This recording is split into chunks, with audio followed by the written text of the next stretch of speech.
नमस्कार, मैं हूं आपके साथ अंकिता पाल। ब्यूटिंग की शुरुआत करते हैं। खबर करनाल से है, जहां पर ओलावृष्टि से किसानों का काफी नुकसान हुआ है, जिससे कई किसानों की फसल भी खराब हो गई है। खेतों में ओलावृष्टि और बारिश से फसल बैठ गई है और वहीं मंडी में पहुंचे फसल का भी ओलावृष्टि से नुकसान हो गया है। इस दौरान सीएम नायब सिंह सैनी गांव पहुंचे और खराब हुई फसलों का निरीक्षण कर रहे हैं। नायब सैनी धमनहिड़ी गांव में पहुंचकर फसलों का जायजा लिया और किसानों से बातचीत भी की है।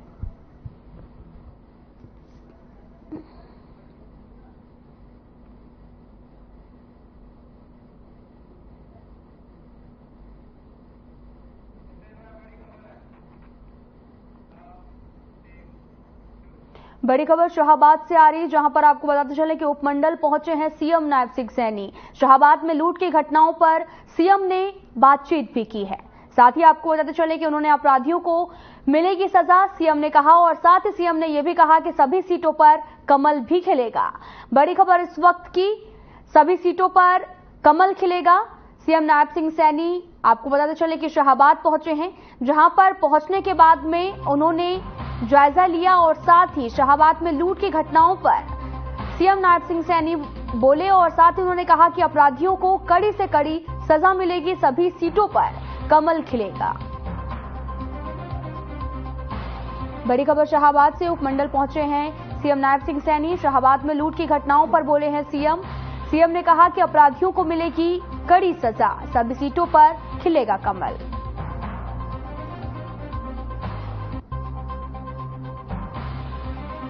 बड़ी खबर शाहाबाद से, जहां पर सीएम नायब सिंह सैनी ने लूट की घटनाओं पर बातचीत की है। पूर्व सीएम मनोहर लाल ने पूर्व डिप्टी सीएम दुष्यंत चौटाला को नसीहत दी है और कहा कि अगर वो बीजेपी के बहकावे में आकर 4.5 साल बीजेपी के साथ थे तो उन्हें बहकाना नहीं चाहिए था, बहकना भी नहीं चाहिए था। साथ ही उन्होंने ये भी कहा कि अवैध शराब के मामले में दुष्यंत चौटाला द्वारा बीजेपी सरकार पर लगाए गए आरोपों के जवाब में मनोहर लाल ने कहा कि उनके कार्यकाल में क्या हुआ है इस पर वो बोलेंगे तो अपना ही घर खराब होगा, इसलिए इस मुद्दे पर वे कुछ भी ना कहें।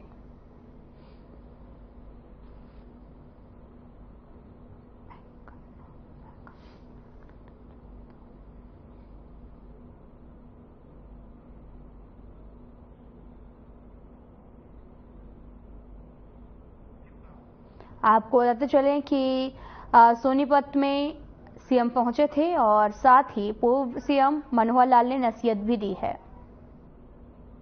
तो ये कसूर जनता का नहीं है, ये बीजेपी के कार्यकर्ता का हो सकता है। हम जितने जीत के लाए वो ले गए, वो जीत के लाए वो ले गए, वो कम है हम ज्यादा है, हम ज्यादा मिल गया, वो कम मिल गया, लेकिन जीत के जो आया है उसका अपने क्षेत्र के प्रति कोई एक लोगों की अपेक्षा होती है, उसकी जिम्मेवारी होती है। 5 करोड़ रुपया दिया, कौन सी बड़ी बात है। अगर लाख करोड़ से ज्यादा बजट होता उस समय भी 70-80 हजार करोड़ हो गया था, 450 करोड़ दिए हैं।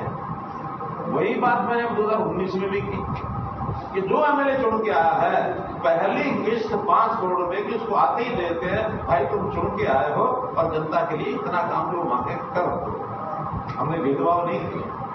मुझे करनाल के लोगों ने विधायक बनाया, मैंने कह दिया कि जो मुख्यमंत्री जहां का पहले होता रहा है वहां हर कोई प्रदेश का आधा पैसा अपने उस हल्के में लगा लेता है, बाकी आधा कहीं जाके बांटता है।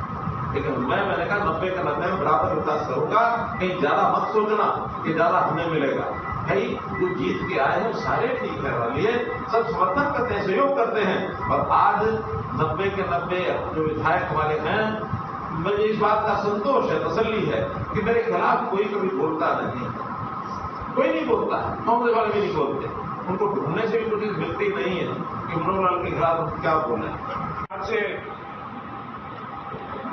जो हमारे कैंडिडेट हैं अभी आए, मैंने इनको कहा कि एकदम मंत्र मानी लगा के जाऊंगा, मतलब 10 लाख रुपए कई काम मंत्री था।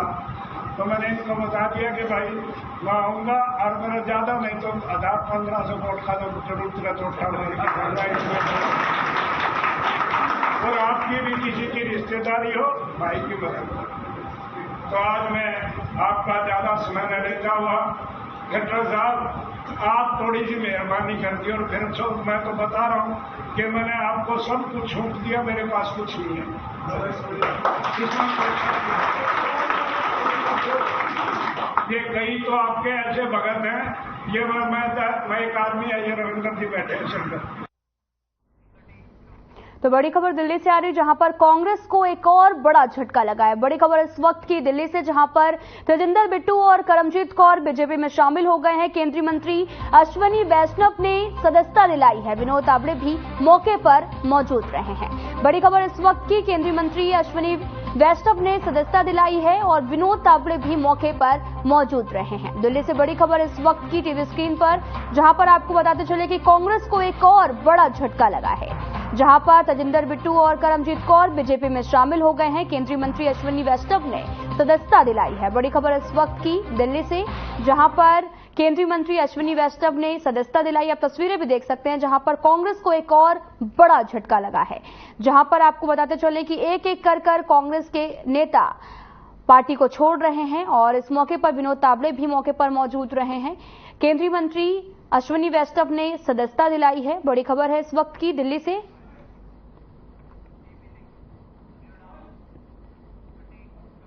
आगामी लोकसभा चुनाव को लेकर हरियाणा राजपूत प्रतिनिधि सभा ने कमर कस ली है। शनिवार को चंडीगढ़ प्रेस क्लब में सभा हुई और चुनावों में अपनी भागीदारी सुनिश्चित करने की दिशा में प्रदेश की कार्यकारिणी की बैठक बुलाई गई और इस पर मंथन भी किया गया। बैठक के दौरान सभा के अध्यक्ष राव नरेश चौहान ने भी बताया कि नई लोकसभा गठन की प्रक्रिया भी शुरू हो गई है, जिसके चलते राजपूत समाज अपने जिम्मेदारी व्यक्त करते हुए चुनावों में अपनी सक्रिय भूमिका निभाएंगे। साथियों, आज इस प्रेस वार्ता में आप सबका हरियाणा राजपूत प्रतिनिधि सभा की तरफ से हार्दिक स्वागत, अभिनंदन है। मैं हरियाणा राजपूत प्रतिनिधि सभा का अध्यक्ष राव नरेश चौहान राष्ट्रपूत आप सबका अभिवादन करता हूं। हमारे साथ हमारी सभा के संरक्षक श्री अनूप चौहान मुख्य कार्यकारी अभियंता के पद से हरियाणा सरकार से रिटायर हुए हैं। हमारे vice president, senior vice president Omvir Singh Tanwar हमारे साथ हैं। All India SC ST BC Morcha के हरियाणा प्रदेश के अध्यक्ष चौधरी करमवीर बौद्ध हमारे साथ विराजमान हैं। हमारे बाकी ऑफिस बीरर भी स्टेट कार्यकारिणी के प्रदेश भर से आए हुए आज इस प्रेस वार्ता में शामिल हैं।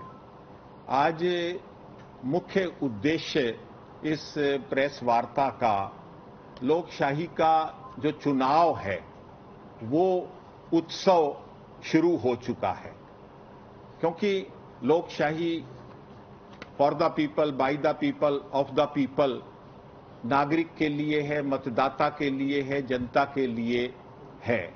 तो हमारा सबसे पहला तो सभा का एक किस्म से अभियान है, प्रयास है कि हम अपने जो पात्र मतदाता हैं 25 अप्रैल तक वो अपना वोट अवश्य बनवाएं। वोट बनवाने से कोई वंचित ना रहे, क्योंकि हमारे विशेष रूप से राजपूत समाज में हम वोट की कीमत को 75-77 साल बाद भी सही तरीके से नहीं पहचान पाए हैं। वोट बनवाएं और 100% एक टारगेट रखें कि मतदान का प्रतिशत बढ़े और 100% मतदान हो।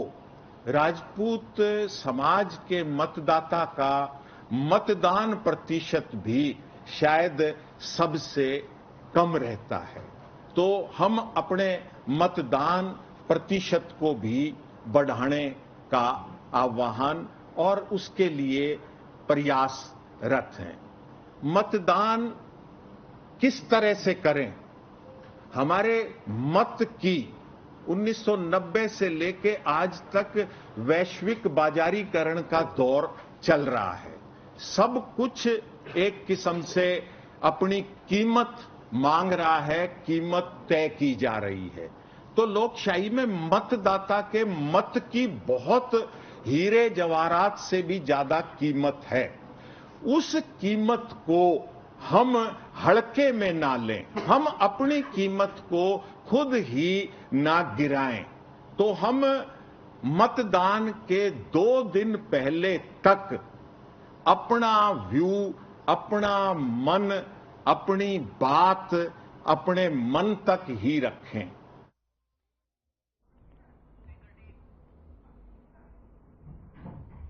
खबर सोनीपत से है, जहां पर एक मां ने अपने प्रेमी संग मिलकर 5 साल की बेटी की डंडे से पीटकर बेरहमी से हत्या कर दी है और हत्या करने के बाद में उसके मामा के घर बच्चे को छोड़कर अपने प्रेमी के साथ में भाग गई। आपको बताते चले कि जब मामा ने बच्चे को देखा तो उसके शरीर पर चोट के निशान थे, जहां उन्होंने पुलिस को इसकी सूचना दी और इस दौरान सदर थाना पुलिस ने शव को कब्जे में लेकर खानपुर मेडिकल कॉलेज अस्पताल में पोस्टमार्टम के लिए भेज दिया है। और साथ ही आपको बताते चलें कि महिला और उसके प्रेमी के खिलाफ हत्या का मुकदमा भी दर्ज कर लिया गया। परिजनों ने जल्द ही दोनों की गिरफ्तारी के साथ दोनों को फांसी की भी मांग की गई है।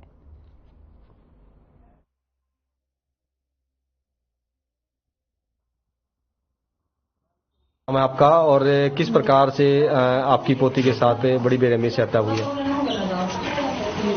हाँ, पोती थी वो, उसको बेरहमी से मारा गया है जी। उसको कड़ी से कड़ी सजा मिल जाए, फांसी होनी चाहिए उसको, हमने कुछ नहीं मांगा मैंने। अच्छा, कितने दिन पहले गई थी? पहले कब? 7-8 महीने पहले जी वो ले गई थी। उन्होंने कहती थी इनको मैं 2-3 दिन के लिए ले जाऊंगी, अपने भाई का पोती वहाँ जाओगी, मैं 2-3 दिन के बाद में छोड़ जाऊंगी। उसने फोन खाने बंद कर दिए। उसके बाद फिर मारी गला। यहाँ 11 बजे भी एक दिन ना का धमकी दे दी थी, वही तो वो वगैरह उतारी थी, अगर मैं ना मेरी बेटी ना दोगे ना तो न जान तो मरवा देंगे। और कैसे आपकी बेटी की हत्या हुई? किसने हत्या की है? नाम मेरा फिरोज है जी। मेरी बेटी की पीट पीट के हत्या की गई है। रवीना, पंकज दोनों ने मिलकर हत्या की है जी। और पूछताछ करी जाए कौन कौन शामिल है इसमें जी, पता तो उनको ही होगा कैसे की है जी। अच्छा, आपकी बेटी का क्या नाम था और कितने महीने पहले वो यहाँ से उसकी माँ लेके गई थी? तन्वी नाम था, 8 महीने पहले लेके गई थी। क्या कह के लेके गई थी? 2-3 दिन में छोड़ जाएंगे जी, ऐसे बोल के लेके गई थी। थाना सदर सोनीपत में फिरोज खान पुत्र आस मोहम्मद निवासी जिला सोनीपत ने शिकायत दी थी कि मेरी पत्नी ने मेरी 5 वर्ष की बच्ची की हत्या कर दी है, जिस पर थाना सदर सोनीपत की पुलिस ने मुकदमा दर्ज कर लिया है। आगे तफ्तीश जारी है।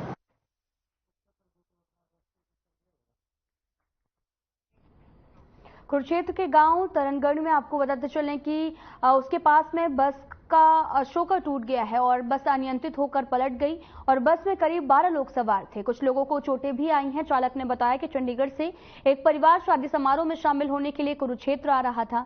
अचानक बस का शोकर टूट गया, स्टीयरिंग भी फेल हो गई और बस अनियंत्रित होकर पलट गई। पुलिस अधिकारियों ने भी बताया कि पुलिस सूचना मिलने पर तुरंत मौके पर पहुंची और घायलों को आपको बताते चलें कि शाहबाद सरकारी अस्पताल भेज दिया गया है, जहां उनका इलाज जारी है।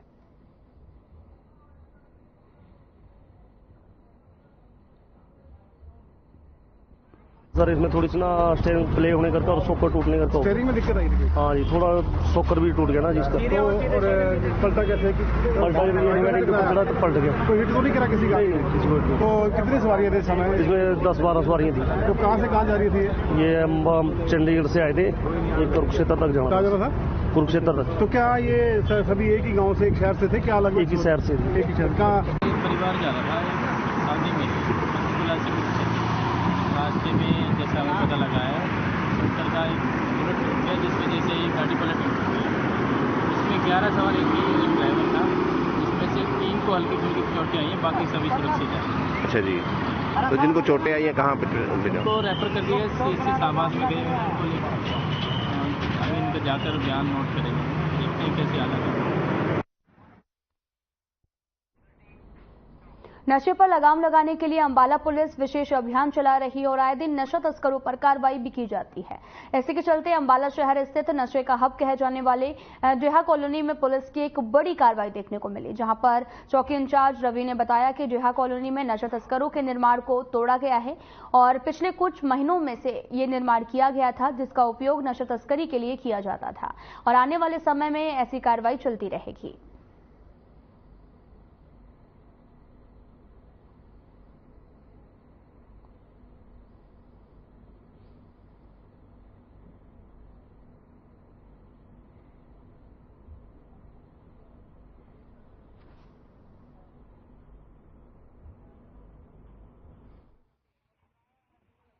सर, ये अम्बाड़ा पुलिस द्वारा एसपी साहब के निर्देशानुसार नशा तस्करी के विरुद्ध आप सब जानते हैं लगातार अभियान चलाया जा रहा है। इसके तहत ही आज ये कार्रवाई करते हुए आज ये अवैध अतिक्रमण को नेहा कॉलोनी में ध्वस्त किया जा रहा है।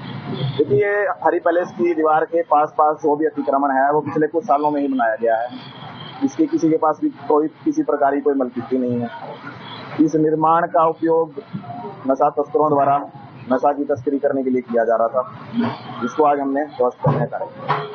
ये जगह किसी की भी पर्टिकुलर एक की नहीं है और ना ही किसी के पास इनकी मलकिती है। जिन्होंने भी निर्माण बनाया था वो इस तरीके से बनाया गया।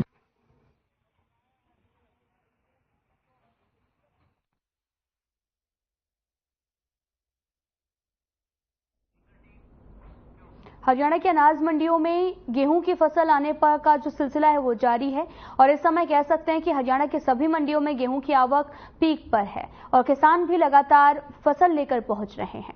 अंबाला कैंट की अनाज मंडी में अभी तक लगभग 92,000 क्विंटल गेहूं की आवक हो चुकी है और साथ ही 84,000 क्विंटल की खरीद भी हो चुकी है और 23,000 क्विंटल का उठान भी हो चुका है। साथ ही आपको बताते चलें कि देर रात पूरे हरियाणा में जमकर बारिश हुई, लेकिन अंबाला में कम बारिश होने के कारण किसानों की गेहूं की फसल को कोई भी नुकसान नहीं हुआ है। वहीं मंडी की व्यवस्था से आढ़ती और किसान भी काफी ज्यादा खुश नजर आए हैं।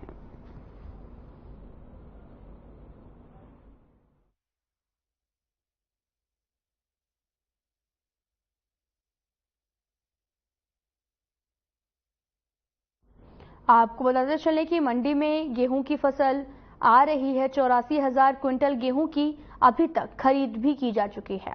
आढ़ती और किसान काफी ज्यादा खुश भी नजर आ रहे। आपको बताते चलें कि अंबाला की गेहूं की फसल में मंडी में लगातार पहुंच रही है और 84,000 क्विंटल गेहूं की खरीद भी हो चुकी है, जिससे किसानों में काफी ज्यादा खुशी देखने को मिली है।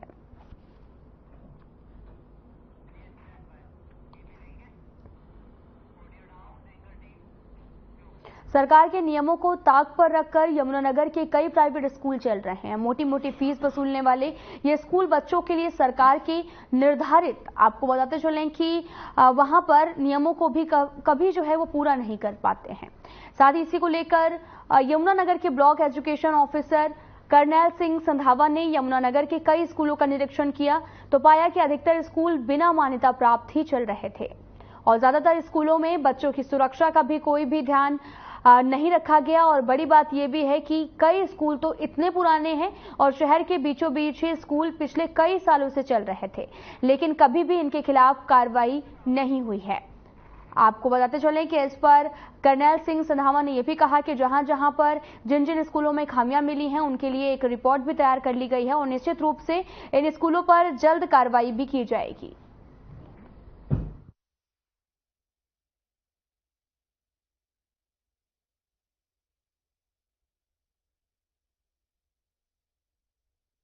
जगाधरी ब्लॉक के लगभग दर्जनों स्कूलों में मैंने विजिट की है, जो प्राइवेट स्कूल हमारे यहाँ पर रन कर रहे हैं। अभी विभाग की तरफ से डायरेक्शन जारी हुई थी कि जो भी प्राइवेट स्कूल बिना मान्यता के चल रहा है उसको तुरंत बंद करवाया जाए। उसके रिगार्डिंग मैंने अपने जगाधरी ब्लॉक में लगभग 18 कमेटियां बनाई थी, इंस्पेक्शन कमेटियां। तो मैंने उनकी कल ब्रीफ किया था, उसमें ब्रीफिंग में सामने आया लगभग 25 से 30 स्कूल ऐसे मेरे ब्लॉक में चल रहे हैं जो बिना मान्यता के यहाँ से रन चल रहे कई सालों से, जिसमें एक श्री गीता विद्या मंदिर मिडिल स्कूल के नाम से चल रहा, वो 20 साल से चल रहा।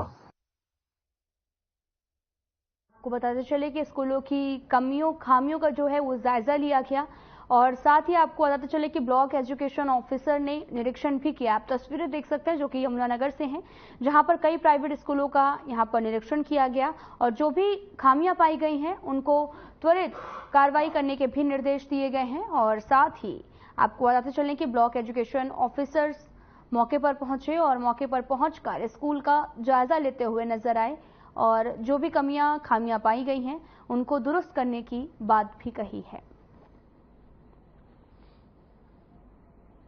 ब्लॉक एजुकेशन ऑफिसर का निरीक्षण लगातार जारी है और जो भी खामियां पाई गई हैं उन्हें दूर करने की बात भी कही गई है।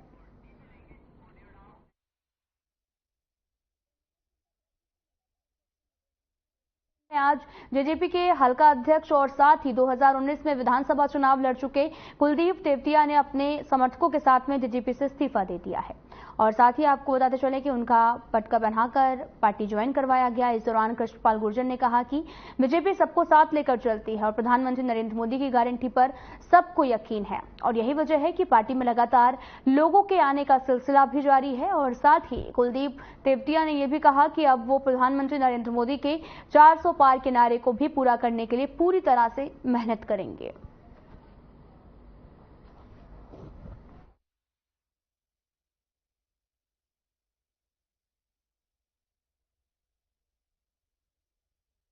मंत्री जी, आज फिर भारतीय जनता पार्टी में एक बड़ी जो है ज्वाइनिंग की है, बात है और पहले भी जो है वो आपकी पार्टी से क्या? देखिए, भारतीय जनता पार्टी का परिवार आज बहुत बड़ा परिवार है और कुलदीप तेवतिया जी जो यहाँ से निगम पार्षद रहे, अब उनके भाई यहाँ से बीजेपी के निवर्तमान निगम पार्षद हैं कुलवीर जी। तो कुलवीर जी तो हमारी पार्टी में थे ही, हमारी पार्टी से पार्षद थे, निगम पार्षद। कुलदीप जी थोड़े समय के लिए एक छोटे परिवार में चले गए थे, लेकिन छोटे परिवार से फिर बड़े परिवार में आए। लेकिन मुझे नहीं लगता कि वो मन से वहां गए थे।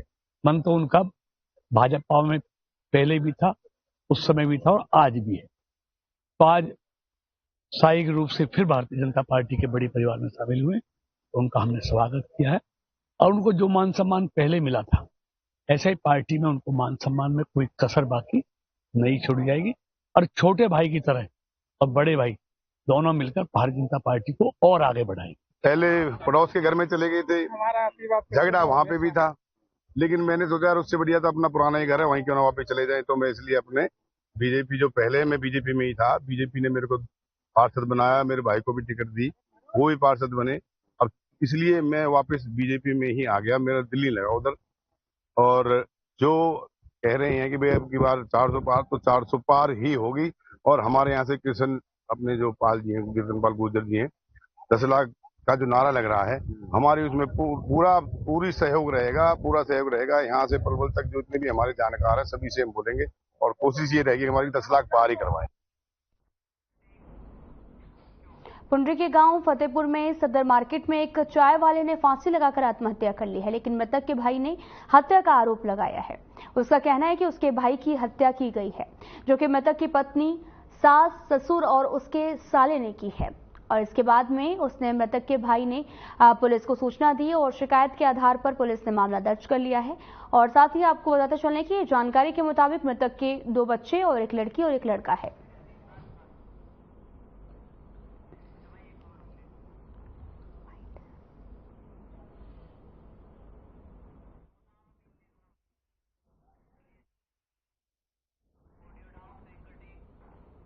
तो शाम के गांव मिरान की गली में गीत के जरिए लोगों को मतदान के लिए जागरूक किया जा रहा है। साथ ही हरियाणवी आपको बताते चलें कि वेशभूषा में सज धज कर ऊंट गाड़ी में बैठी महिला और बाल विकास विभाग की आंगनबाड़ी कार्यकर्ताओं ने की तरफ से गुनगुनाया भी जा रहा है और ये जो गीत है वो ग्रामवासियों का ध्यान भी खींच रहा था। आपको बताते चलें कि ऊंट गाड़ी में बैठे और साथ ही मतदान की भी अपील करते हुए नजर आए। आप अनोखा तरीका देख सकते हैं जो कि लोकगीत गाकर यहां पर जागरूक किया गया है। हरियाणा विद्यालय शिक्षा बोर्ड की तरफ से 10वीं और 12वीं की परीक्षा के परिणाम 15 या फिर 16 मई को घोषित कर दिए जाएंगे। हरियाणा विद्यालय शिक्षा बोर्ड के चेयरमैन डॉक्टर वीपी यादव ने बताया कि 10वीं और 12वीं कक्षा की मार्किंग का कार्य तेजी से पूरा किया जा रहा है, जिसके चलते 15 या फिर 16 मई से पहले हरियाणा विद्यालय शिक्षा बोर्ड के परिणाम घोषित कर दिए जाएंगे। देखिए 12वीं और 12वीं की जो परीक्षा का रिजल्ट पहले आएगा। 12वीं की मार्किंग ऑलरेडी हमने शुरू कर दी और 10वीं की भी मार्किंग स्टार्ट हो चुकी है। तो जिस समय 15 मई के आसपास हम हमेशा डिक्लेयर करते हैं और उससे पहले 15 मई तक रिजल्ट आ जाएगा। सर वैसे सोशल मीडिया में चला भी 13 मई को परिणाम आएगा, तो क्या संभावना? देखिए लोग आप अपने कयास लगा रहे हैं, लेकिन अक्सर 15-16 मई को हम रिजल्ट डिक्लेयर करते हैं और बोर्ड का जो है लक्ष्य हमेशा उस डेट को मीट करना है। उस डेट के ऊपर तय डेट पर रिजल्ट आ जाएगा। फिलहाल इस वीडियो में इतना ही। नमस्कार।